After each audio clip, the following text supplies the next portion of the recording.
안녕하세요. 제 이야기를 한번 해보려고 합니다. 남편과 사별한 지도 벌써 반년이 넘어가고 있네요. 마치 남편과 보냈던 모든 시간들이 꿈을 꾼 듯 점점 기억에서 희미해져 가는데 그게 너무 속상하더라고요. 남편의 향기도 얼굴도 말투도 이제는 희미해져 그나마 핸드폰으로 찍은 영상들과 사진들을 보면서 다시금 기억을 되새기기를 반복하고 있어요. 죽을 듯 아픈 힘겨운 시간들을 견디고 나니까 남편이 이렇게 희미해지다니 참 신기한 것 같습니다. 남편은 참 사랑이 그리웠었던 외로운 사람이었어요. 온전한 부모가 있음에도 불구하고 늘 외로운 그늘이 있었던 사람. 그치만 모든 이에게 참 다정하고 친절을 베풀며 성실하게 살았던 사람이죠. 막 20살이 되었을 때 알바를 처음으로 하게 되었고 첫 알바를 하던 그때 동갑의 남편을 만나게 되었어요. 저보다 알바를 시작한 지가 몇 달 앞선 남편이 저를 하나씩 가르쳐 주었고 그렇게 친하게 지내다 연인 사이로 발전하게 되었죠. 서로 알바를 하며 대학을 다니고 등록금을 벌겠다며 학교와 일, 여기에 추가로 사랑까지 하며 참 열정적으로 열심히 살던 남편. 저희가 첫 직장에 취직을 하고 그렇게 서로의 성장하는 과정을 곁에서 지켜주고 함께하던 남편은 저에게 가족 그 이상의 존재였습니다. 저희 집은 평범하게 화목한 가정 같은 그런 느낌이었고 남편은 좀 달랐어요. 남편은 형제 중 차남이었는데 남편의 집안은 장남에 상당히 민감하고 예민한 전형적인 옛사람들이 가득한 곳이었고 차남이란 이유 하나로 평생을 비교 속에서 그리고 차별 속에서 살아야 했던 남편은 부모의 사랑을 받고 싶어 했고 정말 별짓을 다 해봤지만 왜 그렇게까지 매정하셨는지 모르겠어요. 장남 하나만 있으면 딱 좋았을걸. 니네 형 외동으로 키우려고 했는데 네가 생기는 바람에 어쩔 수 없이 낳기는 했다만 내 속으로 낳았는데도 어쩜 너는 정이 안 가니? 어렸을 때는 그래도 귀여워서 봐줄만 했는데 인물이나 성격도 행동도 뭐 하나 우리 집안이랑 맞는 게 하나도 없는 네가 가끔씩은 친자식이 맞나 의심스럽다. 너 미성년자 딱지 떼면 바로 독립해. 부모로서의 책임은 딱 미성년자 때까지니까. 그 이후는 네 인생 네가 알아서 살고. 이 모든 말들은 남편이 항상 늘 듣던 말들이에요. 정말 의심스럽지만 사실이에요. 어떻게 친자식에게 이렇게 말할 수 있는지. 그래서 남편이 몰래 유전자 검사도 해봤는데 친자식이 맞다고 일치한다고 나왔대요. 시댁에서 대체 왜 저렇게까지 남편에게 그러는지가 연애하는 10년 내내 궁금했지만 남편도 모르는 이유를 저라고 알 방도는 없었습니다. 듣기만 해도 눈물 나는 차별 속에서 살았던 남편의 유년 시절은 아픔과 상처만 가득했다는 걸 너무나 잘 알기에 연애 기간 내내 정말 온 힘을 다해 그 사람을 사랑해줬어요. 화가 나도 사랑으로 보듬어줬고 늘 그렇게 하나씩 숙제처럼 풀어가면서 살려고요. 저희가 결혼을 하겠다고 시댁에 찾아갔을 때도 당황스러웠던 게 본가가 이사를 가더라고요. 남편에게 말도 전하지 않은 채 말이죠. 놀란 마음에 남편이 전화를 걸었지만 돌아오는 대답은 더욱더 충격적이었어요. 어머니, 저 혹시 이사하셨어요? 이사했다. 왜? 아니, 어떻게 알았니? 혜빈이랑 드릴 말씀이 있어서 찾아왔는데 이사하신 것 같아서 연락드렸어요. 이사한다고 해서 네가 뭘 해줄 것도 아니고 너 이제 독립해 나간 자식인데 부모 일을 일일이 말해줘야 할 의무도 없지 않니? 그리고 오기 전에 미리 전화를 하고 시간 되는지를 물어본 뒤에 약속 날짜를 잡고 와야지. 막무가내로 그렇게 들이닥치는 게 맞니? 넌 생각이 있니 없니? 왜 늘 생각이 짧은 거야? 하는 행동 하나하나가 원. 죄송해요. 오랜만에 가족들 보고 싶기도 하고 겸사겸사 서둘러 오고 싶은 마음에 죄송해요. 제가 생각이 짧았네요. 하고 싶은 말이 뭔데? 혜빈이랑 결혼하려고 해요. 그래서 두 분께 정식으로 보여드리고 허락받으려고요. 알아서 해라. 뚝. 그렇게 전화가 끊겼어요. 이게 저도 사연을 써내려가면서도 다들 믿으실지 모르겠지만 친엄마가 본인 아들에게 하는, 그것도 아무 잘못도 없는 아들에게 하는 행동과 말투가 맞습니다. 한참의 정적이 흐른 뒤에 남편이 다짐한 듯 말하더라고요. 나는 이제 자기랑 가족이 될 거고 나 가족들 없어. 지금부터 내 가족은 자기, 그리고 언젠가 태어날 우리 아이, 딱 이렇게만 우리 가족이야. 그냥 이제 내가 버릴래, 저 가족들. 나는 자기 선택 존중해. 뭐든 괜찮아. 자기만 괜찮은 거면 내 생각하지 말고. 어차피 우리 둘이 살 건데 우리 마음이 중요하잖아. 안 그래? 우리 집으로 가자. 눈물 나는 거 꾹 누르고 저희 집으로 가서 결혼 허락을 받고 진행해서 결혼을 했어요. 다행인 건 편견 없이 더 묻지도 따지지도 않고 오로지 제 남편의 있는 그대로의 모습만을 보고 인정해 주셨던 참 멋지고 감사한 부모님이 이제 엄마 아빠는 우리 아들이라며 앞으로는 딸 남자친구 아니고 딸 남편도 아닌 우리 아들로 살자고 해주셔서 부모님과 저희는 끌어안고 펑펑 울었네요. 저런 아픔이 있는 남편이지만 참 성실하고 현명했던 사람입니다. 환경이 힘들었을 텐데도 본인 스스로 열심히 노력을 해서 명예와 부를 얻은 사람이고 그 사람의 모습을 배우고 새기며 그렇게 행복한 결혼 생활을 하게 되었어요. 결혼하면 많이 다툰다고 하던데 저희는 결혼을 하고 서로 뭔가 더 안정되게 되어서 오히려 더 애틋해지고 끈끈한 그런 사이가 되었습니다. 사실 시댁에서는 남편에 대해서 관심이 전혀 없어서 정확하게 어떤 직업을 갖고 있는지, 돈은 얼마나 있는지 뭐 이런 거 하나도 모르고 살고 있었고, 저런 부분 말고도 정말 사소한 것 하나까지도 남편에 대해서 아는 게 없었어요. 시댁과 연을 끊고 살자고 남편이 저와 함께 찾아가 말씀을 드렸는데 이때도 참 태도가 정말 충격적이었어요. 이유를 모르겠어요, 어머니. 아버지, 제가 뭘 그렇게 잘못했길래 한평생을 이렇게 차별 속에서 자랐는지 모르겠다고요. 본인 자식이 아닌 자식도 가슴으로 낳은 자식이라고 그렇게 사랑으로 보듬고 품어주는 게 부모인데 저한테만 왜 그러시는 거고 언제까지 그러실 거예요? 네? 우리라고 뭐 마음이 편하겠니? 그치만 너는 어째 정이 안 간다. 뭐 하나를 해도 같이 있으면 불편하고 뭔가 객식구가 자꾸 내 집에 있는 기분이 드는 걸 어쩌니? 그리고 네 위에 형이 기가 눌려서 제 뜻을 펼치지도 못하고 사는데 우리가 좋게 볼 수 있겠니? 네가 장남도 아니고 귀한 장남은 니네 형인데 안 그래? 장남이 요즘 세상에 뭔데요, 장남이? 그리고 제 귀에 형이 기가 눌렸다고요? 반대로 말씀하시는 거 아닌가요? 저는 늘 구박에 차별을 받으면서 성공밖에 내 길이 없다는 걸 알았기에 그 어린 나이에도 알아서 공부하고 또 공부하고 공부한 거 말고는 이 집에서 한 게 없어요. 형은 늘 사고치게 바빴고 어머니 아버지는 수습하기 바쁘셨고 제가 도대체 뭘 잘못했나요? 아, 옛날 얘기 꺼내서 뭐하니? 그게 다 이유가 있어. 내가 사주를 보니까 한 100군데를 돌아다녀 봐도 네 형은 대성할 팔자라는데 네 기에 눌려서 네 사주에 눌려서 네 형이 뜻을 펼치지도 못하고 산다고 하더라. 장남이 잘 돼야 친척들 사이에도 얼굴 빳빳하게 들고 그렇게 살 텐데 이 모든 게 네가 태어나는 동시에 시작된 악몽이야. 그런 널 여태 잘 키워준 것에 감사하게 생각하고 살아야지. 어디 감히 네가. 네, 그래서 이제 그만하려고요. 부모 자식 연 끊고 앞으로 서로 어떻게 되든 남보다 못한 사이로 꼭 소식도 모른 채 그렇게 살아요. 누구한테 말도 못해요.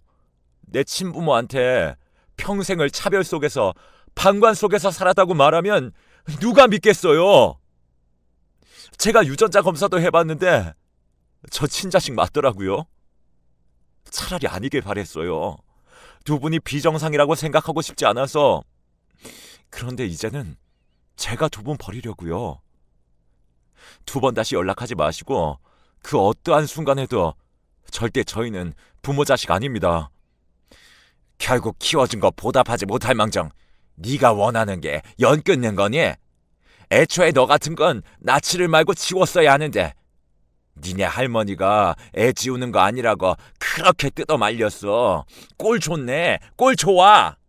바라던 바니까 앞으로 재산이고 유산이고 단 한 푼도 바라지 말고 탐내지도 마라. 전부 다 니네 형 거니까. 왜요? 주세요. 쓰레기통에 다 갈기갈기 찢어버릴 테니까. 아, 그간 차별하시느라 수고 참 많으셨고 억지로 키우시느라 참 고생하셨습니다. 두 번 다시는 제 눈앞에 나타나지 마세요. 옆에서 말릴까도 고민했지만 30년 동안 묵었던 모든 감정을 눈물과 온몸을 바들바들 떨면서 말하는 남편의 모습에 차마 멈출 수 없었습니다. 단 하나의 아쉬움도 없이 모든 감정이 표출되기를 바라기만 했네요. 그렇게 시댁과는 연을 완벽하게 끊었고 오히려 저희는 참 잘 살고 있었어요. 결혼이 이렇게 좋은 거였나. 워낙 자상한 사람이고 저밖에 모르는 사람이라서 저희의 결혼 생활은 정말 아이를 낳고 싶다는 생각이 들지도 않을 정도로 행복했었습니다. 하지만 새 생명은 우리에게도 찾아왔습니다. 그것도 쌍둥이로 말이죠. 너무 신기했어요. 남편은 이 아이들을 보면서 내 자식들만큼은 어떻게든 내가 밟아왔던 길을 걷게 하지 않을 거라면서 최선을 다해 키우겠다고 말하며 제 뱃속을 부여잡고 한참을 울었습니다. 그렇게 저는 남편이 지극정성으로 보살펴준 덕분에 쌍둥이를 건강하게 출산할 수 있었고 한 가정의 아내이자 한 가정의 엄마로서 본분을 다하며 살아오고 있었어요. 하지만 평생 이어질 것 같더니 행복은 그리 오래가지 않았습니다. 그렇게 8년이 흘렀습니다. 어느 날부터 남편이 등이 자꾸 아프다고 하길래 마사지도 해줘보고 했는데 통증이 점점 심각해져 급히 응급실로 향했고 충격적인 진단을 받게 되었어요. 아니 그것도 췌장암 말기라 뭘 할 수도 없다고 하더라고요. 머리가 새하얘진다는 게 이런 기분이구나. 눈물조차 나지 않고 갑자기 아무런 소리도 들리지 않더라고요. 뭔가 오진이지 않을까 싶어 그렇게 좋다는 병원, 유명한 병원 다 돌아다녔는데 5군데 모두 똑같은 진단을 받았고 남편도 저도 너무 지쳤고 저희 남편은 어차피 죽음밖에 답이 없는데 병원에서 그렇게 서로 힘들게 있다가 가지는 말자며 집에 있기를 원했고 정말 마지막 그의 소원이라 들어줄 수밖에 없어 많은 양의 진통제를 포함해 여러 가지 약들을 집에 두고 그렇게 남편과 하루하루 살아가며 어떤 날은 너무 아파서 쓰러지기 일보 직전인 남편을 붙잡고 울기도 해보고 또 어떤 날은 눈을 떴는데 남편이 숨을 쉬지 않는 것 같아서 흔들어 깨워보기도 해보고 또 어떤 날은 너무 아무렇지 않다며 나 췌장암 아니라고 능청 떠는 남편을 보며 웃기도 해봤고 그렇게 저희는 시간을 함께 했어요. 그러던 중 시아버님이 갑작스럽게 돌아가셨다는 연락을 형을 통해 받게 되었고 이미 연을 끝낸 남편은 고민에 빠지게 되었죠. 매정하다고 보실 수 있지만 고민을 한다는 것 자체도 말이 안 될 정도의 취급을 받았기에 저는 남편이 가지 않아도 누구도 욕할 자격이 없다고 생각했어요. 자기야, 아무래도 상은 치르러 가는 게 맞겠지? 연을 끊었다지만 웃기게도 나도 이제 곧 세상을 떠난다고 생각하니 한 번쯤은 보고는 싶네. 가족들이. 그럼 같이 가자. 우선 컨디션은 어때? 괜찮겠어? 나 아파 보여? 아니, 너무 잘생겼어. 너무 멋있어, 내 신랑. 집안에서도 힘겹게 움직이던 남편과의 조금 장거리 외출이라 너무 불안했지만 이 또한 남편의 뜻이라 혹시 모를 상황을 대비해두고 갔습니다.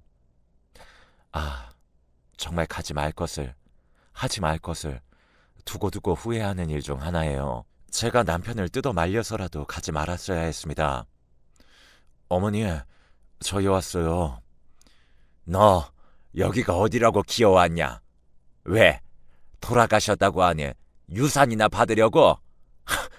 너를 대체 내가 너를 왜 낳아서는. 남편이 인사를 드리자마자 시모는 미친 것처럼 남편을 막 때리며 말하길래 정말 온 힘을 다해 막았어요. 시모 말은 그랬습니다. 사주를 또 봤는데 저희 남편이 무슨 살이 껴있는데 그게 아버지를 일찍 여의거나 보내는 뭐 그런 살이 껴있다고 들었다네요. 그리고 아버님이 진짜 돌아가셔서 이 모든 게 또 남편 때문이라고.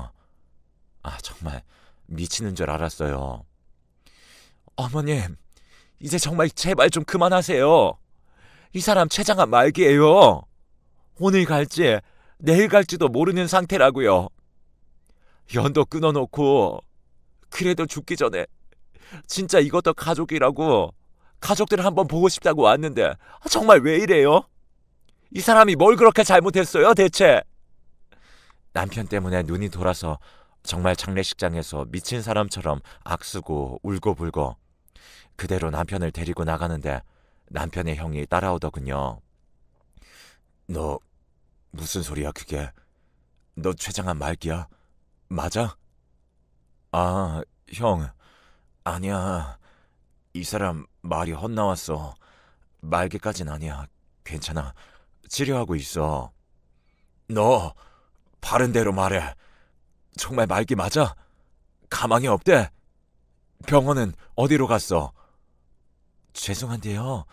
이 사람 지금 이렇게 무리하면 안 돼서 저희 가볼게요. 모든 사실을 알고 남편의 형이 찾아와서 뒤집어지도록 울고불고 난리도 아니었어요. 내가 미안해. 이게 다 나 때문이야. 너도 마음고생 참 많이 했을 건데 내가 진짜 미안해서 말도 못하겠다. 내가 나쁜 놈이야. 내가 미안해 정말. 근데 이대로 가면 어떡해. 형이 이 나이가 되도록 대체 왜 저러시나 하면서도 한 번을 이기지 못하고 방관했어.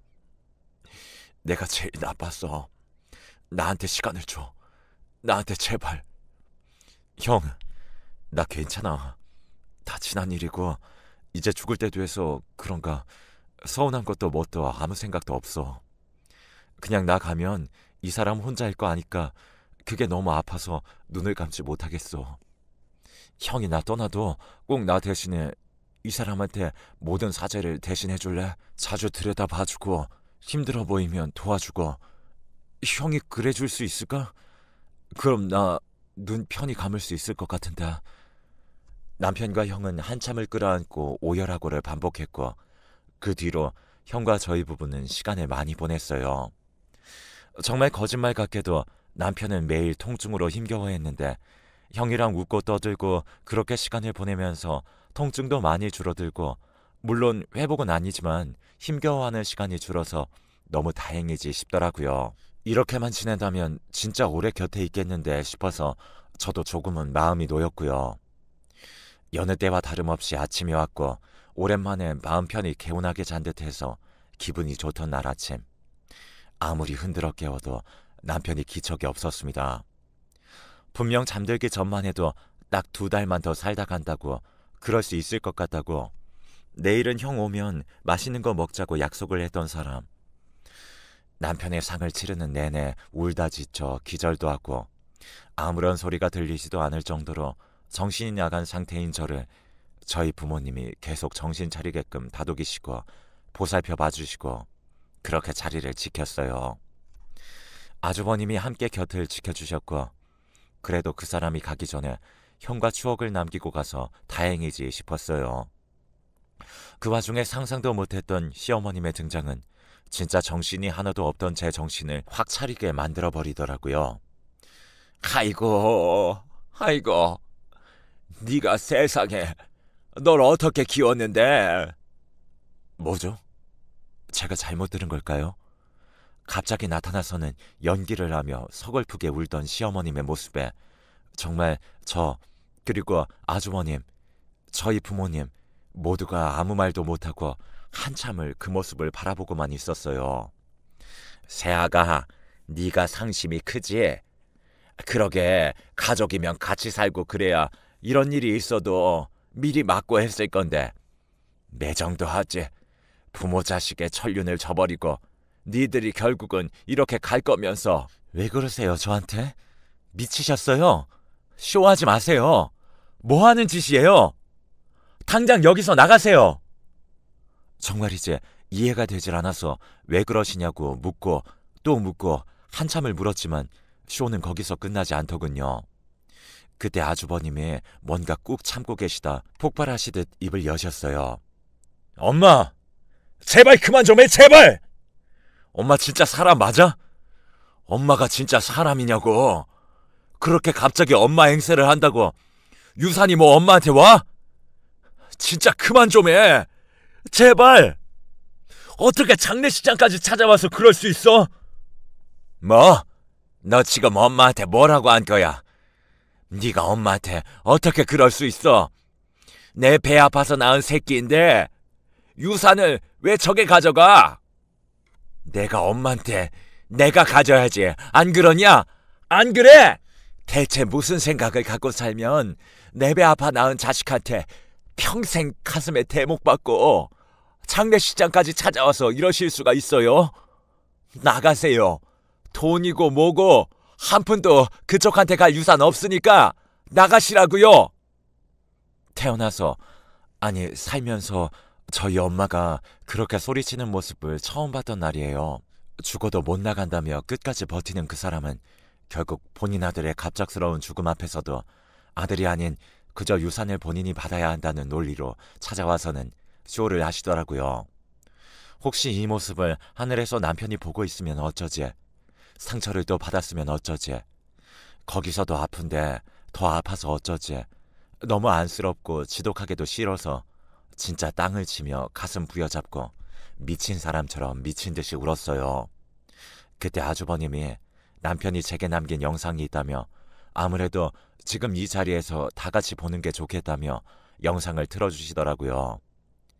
영상 속에 남편이 입은 옷을 보니 곁을 떠나기 이틀 전 함께 입었던 마지막 커플 티셔츠를 입고 한껏 힘겨운 미소에 수척해진 얼굴로 남긴 영상을 봤어요. 안녕. 이거 볼 때쯤이면 내가 떠나버려서 너무 놀랐겠다. 그치? 나는 인생을 너무 아프고 외로운 상처투성이로 살았었어. 그러다 20살에 당신 처음 만나고 그리고 지금까지 나는 너무 당신 사랑을 곳곳에 가득 채우며 행복하게 살다 가게 되었어. 솔직히 당신이랑 더 있고 싶은 욕심에 왜 나일까? 죽기 싫다, 무섭다, 막 그런 생각도 했거든. 근데 반대로 생각해보니까 평생 받지도 못했을 사랑을 10여 년간 당신한테 너무 듬뿍 받아서 하늘에서 충분하다고 여기시고 나 데려가려나 보다 싶어. 그만큼 당신은 나한테 참 대단했고 최고의 여자야. 정말 많이 사랑하는 여자야. 이런 말들은 지겹도록 했으니 하지 않을게. 아마 내가 죽으면 우리 어머니가 당신을 괴롭힐 거야. 유산 문제겠지. 내가 죽으면 내 유산이 어느 정도인지 파악을 할 거고 금액을 보면 탐이 나서 미치광이가 될 것 같아. 그래서 형한테 부탁을 해두었고 함께 준비했어. 내 모든 유산의 상속자는 당연히 당신이야. 그 정도면 당신이, 그리고 당신이 만들어준 내 새로운 어머니 아버지도 아이들도 여유있게 돈 걱정 없이 살 거야. 꼭 마음 약해지지 말고 날 위한다면 절대 한 푼도 주면 안 돼. 알겠지? 이렇게 먼저 가서 정말 미안하고 우리 아이들 내가 하늘에서도 꼭 지켜줄 테니까 당신은 아무 걱정 마라. 끝까지 울지 않으려고 했는데 이게 마지막이라고 생각하니 너무 눈물이 나. 제 아내로 와줘서 정말 고맙습니다. 부족한 나와 인생을 함께 해줘서 감사합니다. 영원히 잊지 않을게. 정말 눈물밖에 나질 않던 영상 속에 멈춰진 남편을 만져도 보고 다시 보기도 하고 엉엉 우는 저에게 아주버님은 서류들과 유산 상속 금액 등을 말씀해 주셨죠. 시모가 아주버님에게 주었던 30억 정도의 건물을 남편에게 아주버님이 이미 넘겼고 그걸 남편이 저에게 유산으로 남겼더라고요. 그 외에도 남편이 있던 재산과 함께 말이죠. 너무 놀라서 말이 나오지 않았어요. 시댁의 건물주 집안이라 건물과 땅 이런 게 많다고는 알았지만 흔쾌히 넘겨주신 아주버님도 감사하고 그래도 그 사람이 이것 때문에라도 조금은 편하게 눈 감았겠구나 싶더라고요. 너 이 건물이 왜 얘한테 넘어가 있어? 너 파는 대로 말해, 당장! 엄마, 한평생을 같은 배 속에서 나왔는데 정말 한평생을 상처투성이로 살다가 마지막까지도 저렇게 떠나네요. 제발 마지막 양심이라는 게 있다면 온 힘을 다해서 슬퍼해주고 잘 보내줄 생각을 하면 안 되는 거야? 지금 이 건물 하나가 뭐가 중요해 대체? 우리가 평생을 못 해준 걸 재수 씨가 그동안 다 채워줘서 그나마 사랑이란 게 뭔지는 알고 떠나서 감사한데 엄마는 대체 왜 그래? 왜? 언제까지 그럴 거야? 야, 이 천하의 불효자식아. 이게 어떤 건데 네 멋대로 넘겨? 내가 이러라고 너한테 명의 넘겨준 줄 알아? 얘가 꼬드겼지? 얘가 이제는 널 꼬드긴 거야, 어? 대화 자체가 불가능했던 시모. 그리고 그런 괴물 같은 모습에 진절머리가 난 아주버님. 엄마, 그냥 여기까지 해, 우리. 저도 더 이상 그 숨 막히는 엄마 품에 있고 싶지도 않고 소름 끼쳐서 더 이상 엄마라고 못 부르겠어. 저 아들에서 이제 빼주세요. 혹시라도 저 찾아오시면 엄마가 부동산 건물 매매하실 때 하셨던 모든 불법적인 행위들 증거 모아둔 거 다 넘길 거니까 더 이상 제 눈앞에 나타나지 마시고 나가주세요. 아주버님이 이렇게까지 말씀하실 줄 몰랐기 때문에 정말 저도 충격적이었는데 시모는 본인이 지독하게 사랑했던 장남도 잃고 건물까지 잃으니 그 정신적 충격이라는 게 이제서야 온 건지 혼절을 했어요. 그런 시모를 보고서도 꿈쩍도 안 하시던 아주버님은 남편을 잘 보내주었고 저도 유산을 상속받고 그냥 며칠 내내 집안에 박혀서 씻지도 않고 먹지도 않고 그렇게 지냈어요. 청소를 하면 남편의 흔적들이 혹여 씻겨질까 무서워서 청소도 하지 않았고 그렇게 그냥 살았어요. 제가 이러고 있을 걸 알던 아주버님은 자주 저를 살펴보러 와주셨고 대화도 많이 나눴습니다. 남편을 왜 도와주지 않고 방관만 했는지가 제일 궁금했는데 도와주려고 하다 어머님께 걸리면 그렇게 무서울 정도로 혼이 났고 그냥 하는 말이 아니라 시모는 정말 제정신이 아니구나 싶었어요.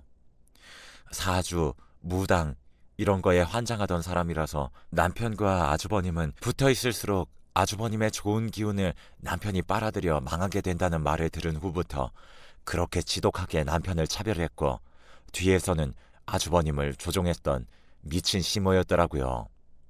이제는 그 사람이 죽든 살든 뭘 하든 저에게는 소식을 전하지 말아달라고 부탁했습니다.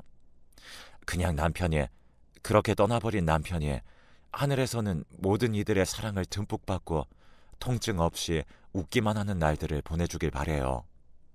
그것보다 저를 더 웃게 만드는 소식은 평생 없을 것 같거든요. 어떤 고통이든 아픔이든 시간이 지나면 희미해지는 건 사실인 것 같습니다.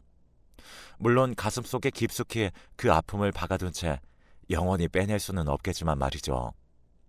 이제는 남편은 떠나가고 없지만 남편이 내게 남긴 제 아이들과 힘을 내서 잘 살아보려고 합니다. 많이 무섭고 외롭고 두렵기도 하지만 어떻게든 이겨내려고요. 저는 누가 뭐라든 대한민국에서 아이 둘을 키우고 있는 엄마니까요. 감사합니다.